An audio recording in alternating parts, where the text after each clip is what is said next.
at top level you have, let's say, divided your system in 10 modules. So 10 modules you have divided into people. So you at the top level you should only just combine them together to make it work, and then you say no, there is some glue logic. Again you are calling for trouble. A glue logic means another combinational logic, and this design may be working at 10, this design may be working at 10. As soon as you put another logic, first this logic has no character, it belongs to no box. So this is the problem, and then it will disturb all your timing, because you have added, you say, or maybe you are just fixing something, you say, oh, this is not working, I know why. So let me just add few lines in the top level, because, and then very hard for people to actually carry on with this logic which is just in somewhere at the top level. The top level must not have any small logic, it must have only boxes, and the character should be in the sub modules, not in the top level. So this is again a coding guideline we must adhere to.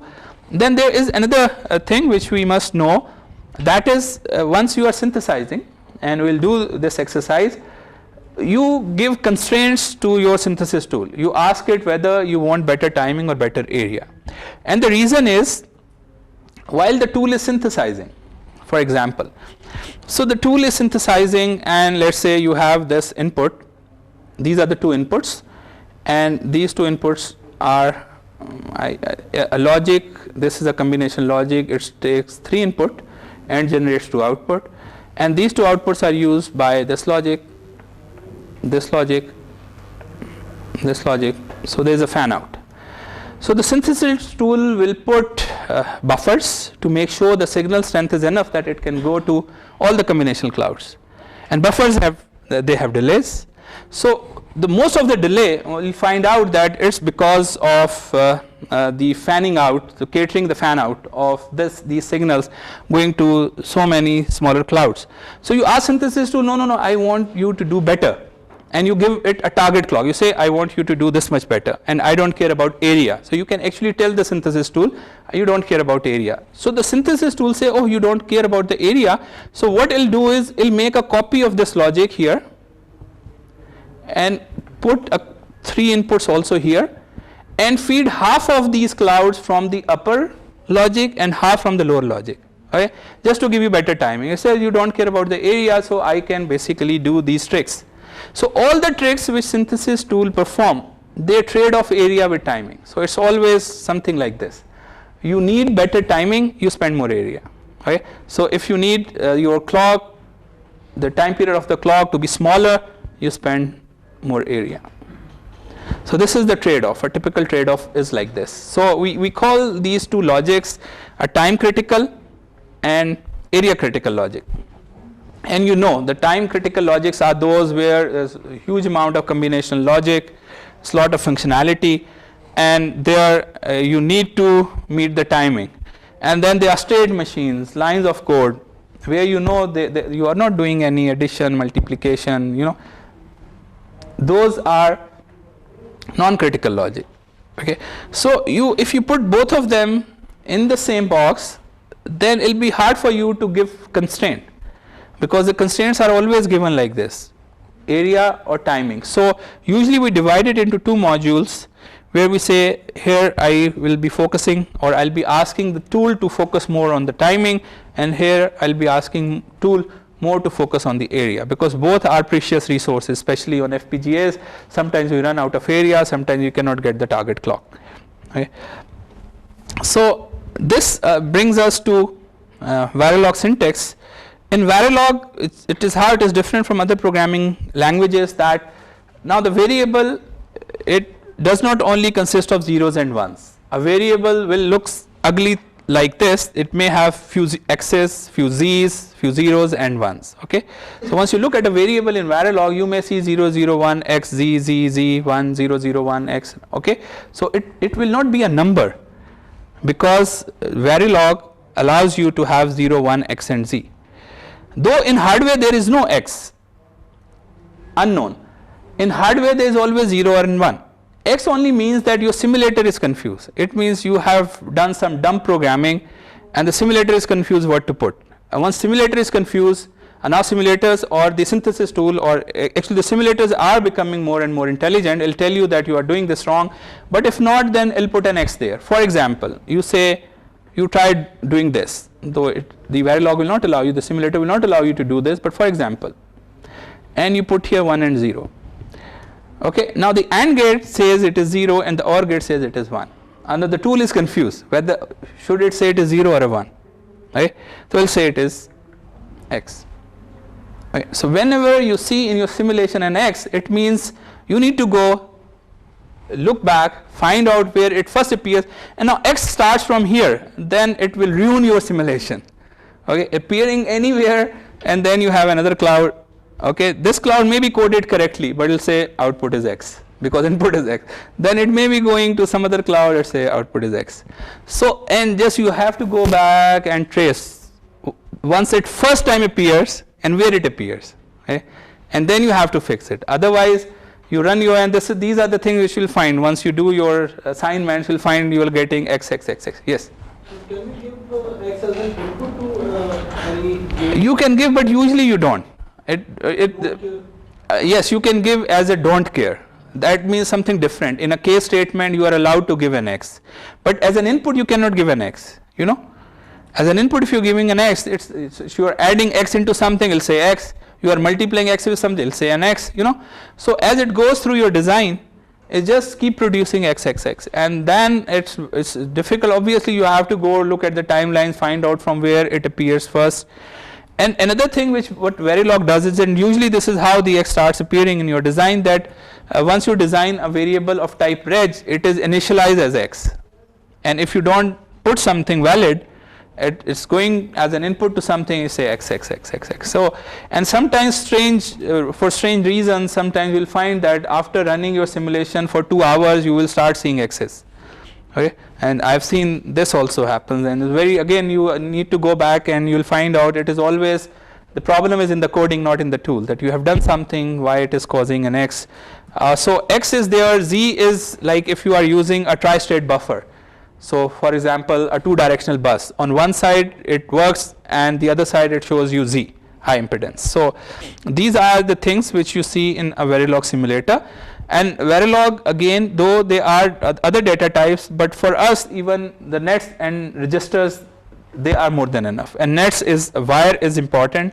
It's a variable and its name is wire, and then there is another variable, its name is a reg. And confusion arises from the fact that reg is not a register, a physical register, it may also be a wire. So many people, they get confused by using these two types of variable. A wire obviously mean a physical wire, a reg may also means a physical wire or actually a register based on flip-flop. It depends how you are using it. So this is a confusion in Verilog. In system Verilog, they have removed this confusion. Okay, but in Verilog, this confusion is there, that a variable can be defined as a wire or a reg. That's why I have highlighted, it does not necessarily imply a hardware register. A register type is denoted by reg. And another difference between designing or defining variables in software and hardware, in software you only have a fixed number of types of data types. You say it's a character or a short or an integer or a long or a float or a double. In Verilog, your variable can be of any length. You say 1258 bit wide, or you say 2 bit wide, you know, or 3 bit wide. So because it's hardware, so a variable can be of any size. It can be signed or unsigned.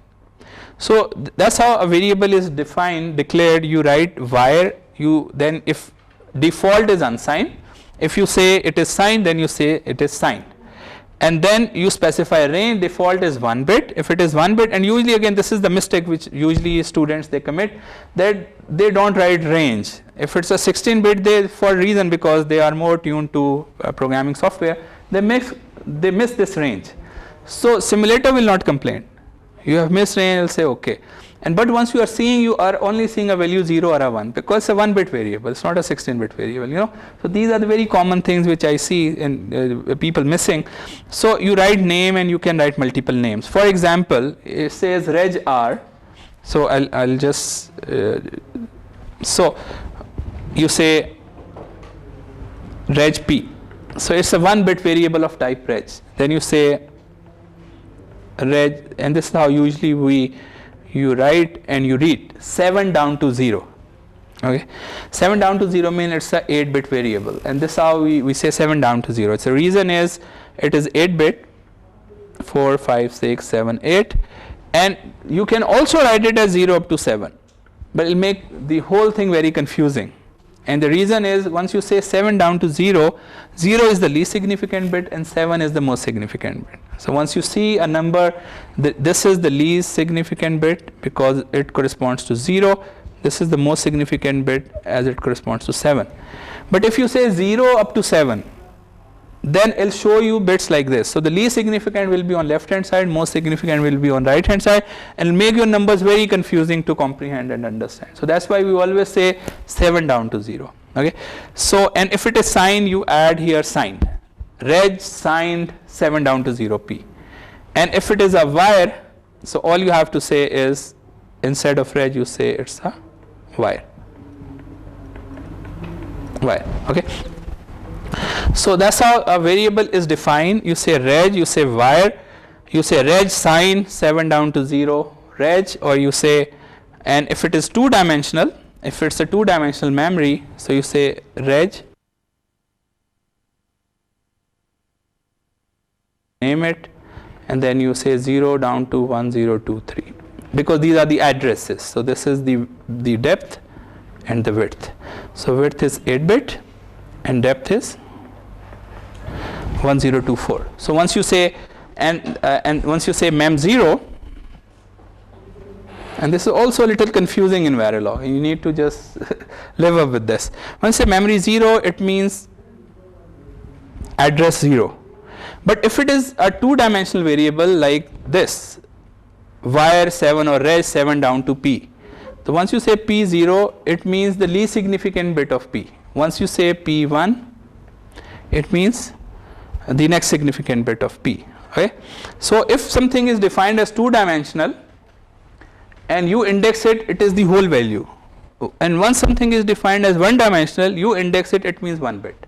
So this is a little, well, you need to take care of this as well. Okay. And so and then you can define your constants as decimal numbers. Default is decimal. If you write x is equal to or p is equal to 5, so you say p is equal to 5. So by default 5 is in decimal. Okay. If you want to say it is a hexadecimal number, then you have to say h tick h. Okay. So you say, and sometimes it's important that you also specify the length. So we call this 4 tick B1101. That's how it is. We spell it 4 tick B1010. So it's a 4-bit number and its value is 1010. Okay. So 13 can be written as 13 tick D13, 4 tick B1101, 4 tick O15, 4 tick HD. So this is, you can display it as a binary number or as an octal number or a hexadecimal number or as a decimal number. So and it's also something very interesting in Verilog that you can model in the same module. You can model your design at switch level, at gate level, at data flow level, at behavioral or algorithmic level. Nobody uses Verilog to model, to design something at switch level. There are other tools, VLSI tools, where you craft your design at switch level. Gate level is the synthesis tool. It will translate your design into gate levels. Right? But we use these two, data flow level and behavioral level, to code our Verilog. So switch level is the lowest level of abstraction at the switch level, and gate level synthesis tools compile your high level language, and actually you can see what all the gates, usually if you're designing an ASIC, it shows you all the gates, and we say the post synthesis will show you Verilog which it has generated as the post synthesis code.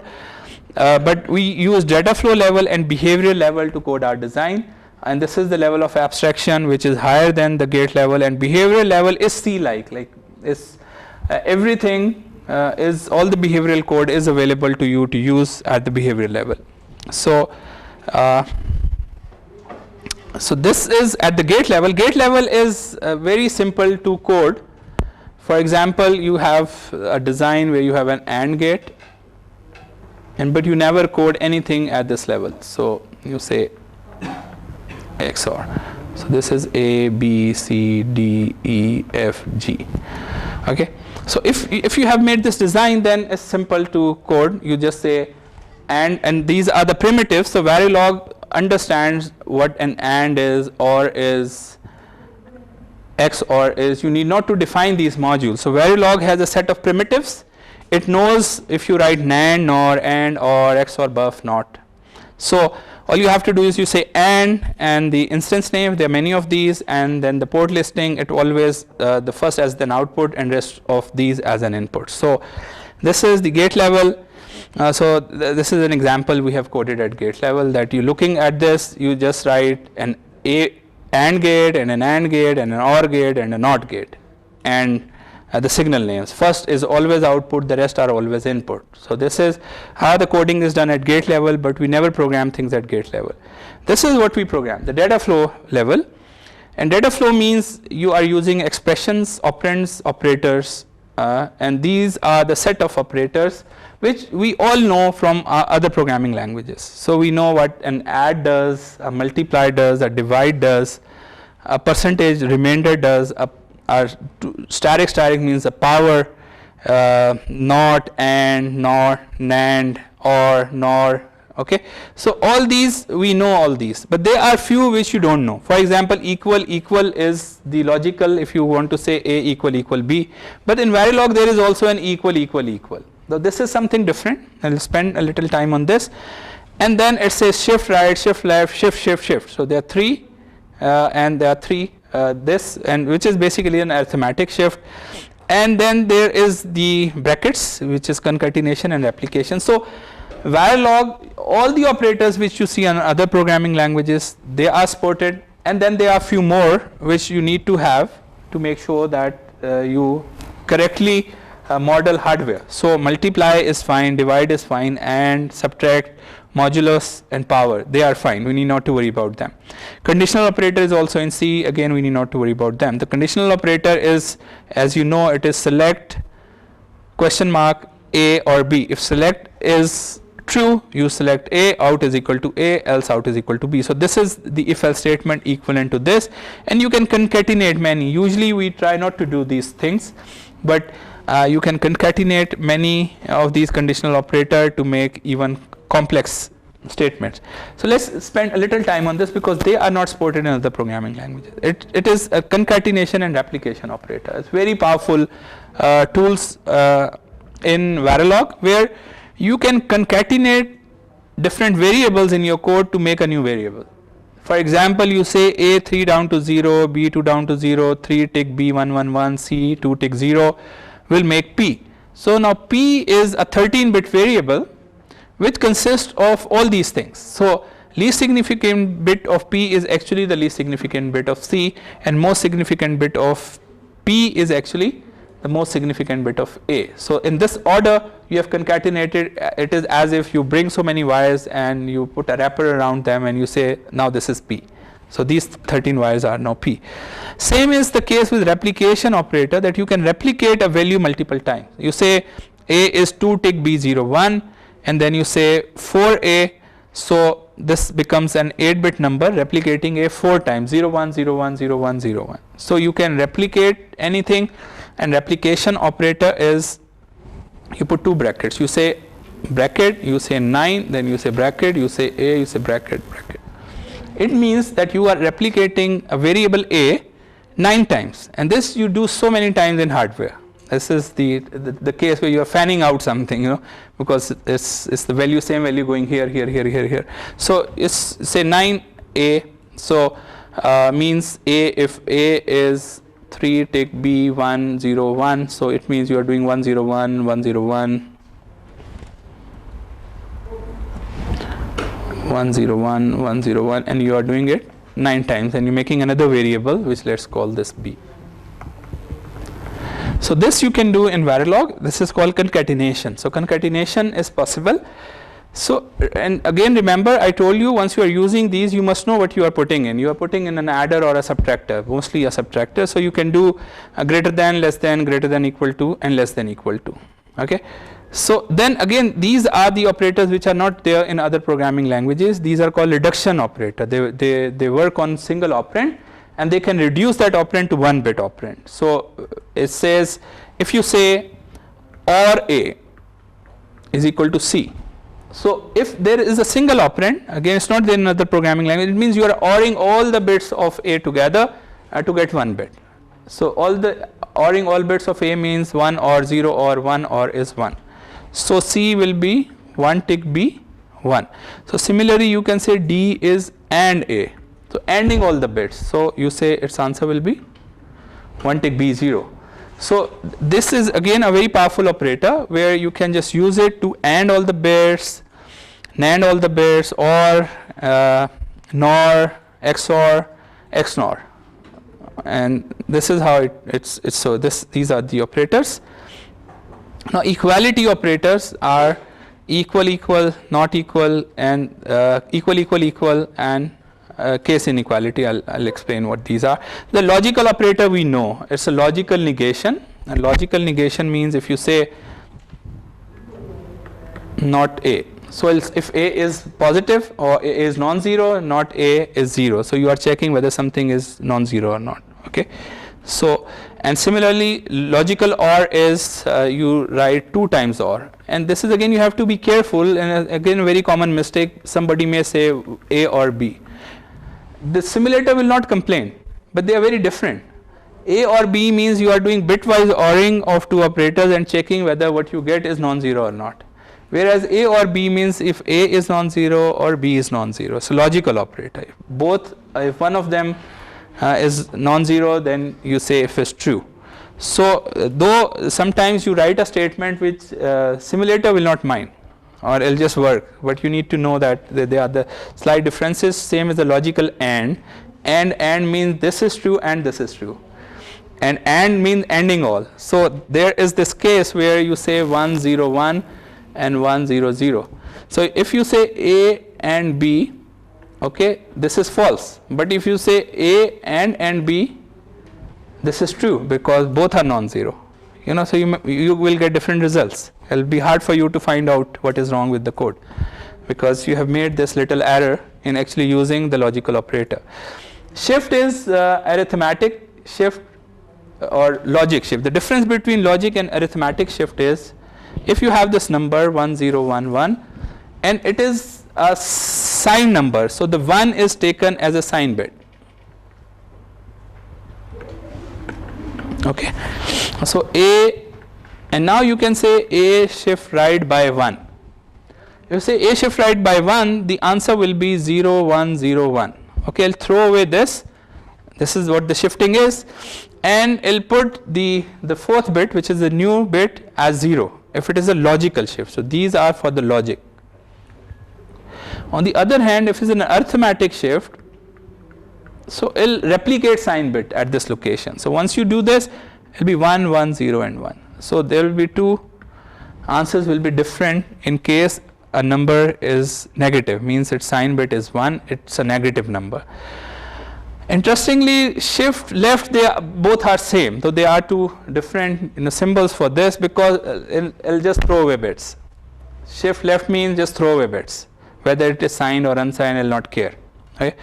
So shift left, throw away bits. So logical shift, you add zeros and throw away the bits, and arithmetic means if its sign bit is 1, you replicate 1, if sign bit is 0, you replicate 0. So already seen, the reduction operator is equivalent to ANDing all the bits of a number together.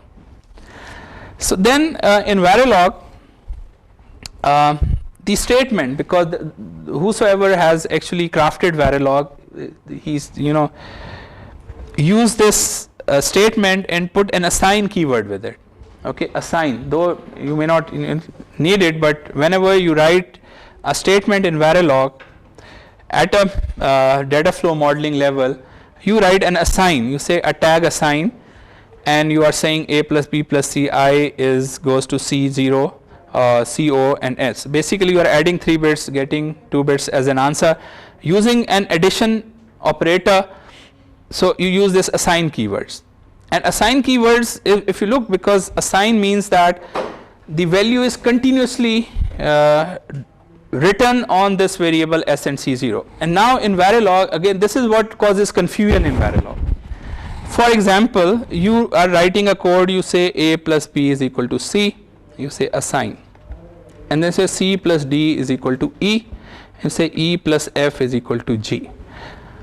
Or you write with every statement is written with an assign, okay, and then you write assign e is equal to c plus d, assign g is equal to e plus f, assign c is equal to a plus b. No matter in which order you write, they all mean the same, because this is hardware. All these statements are active all the time, you know, it will not make any difference no matter where you write this assign in your code. If they are not written in, you know, in a logical manner, it's very hard for you to find out what actually you are doing in your code, because statement location does not matter in Verilog, and that's the problem. You know, this is logical, that first you are computing c, then c goes here, then you are computing e, then e goes here, you are computing this. But this is also fine, but for somebody who is trying to read out your code, it will be hard for him to find out this from where the c is coming. And for example, c is coming from end of the module which you are using in the first line of the code, but there is absolutely no problem in writing Verilog in any which way you like, because all the assignment statements are active all the time. And for this, simulator has to do so much work, you can just imagine, because simulator has to do so much, because simulator has to simulate all of them in parallel. If there are millions of these statements in your code, the responsibility of the simulator is to do all of them in parallel, at least to give you this feeling that all of them are getting executed in parallel. That's the challenge with the simulator.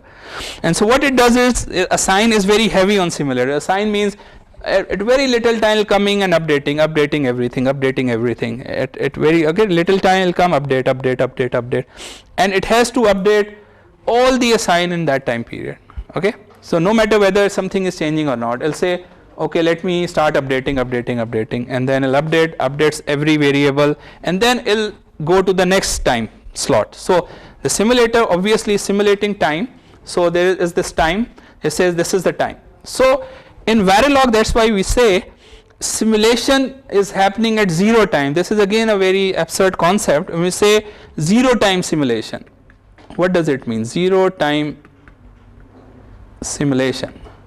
Simulator may take 5 days to simulate something, you know, but it'll show you in 0 time. It'll say I have done this in 0 time. It may honestly take so many, because it's very complex code. So I'll say, oh, you have written like 1 million statements, and it'll just executing every. But once it shows you the result, and you say time, at what time the results it has computed, say 0 time. So Verilog simulator is very confusing again, and the reason why it is confusing, once it shows you, you say C is this, and E is this, and F is this. For you, it's very hard for you to figure out whether E depends on C or F depends on what, just looking at this, because everything is changing in 0 time. You know, one thing changes, the other, everything will show you like this. So that's why usually what we do is, just to see visually the effect of a change, we put some timing delay. You say this #5, so that I can, once I am looking at the timing waveform, I can see that, oh, this and then this and then this. But the synthesis tool will ignore all those things.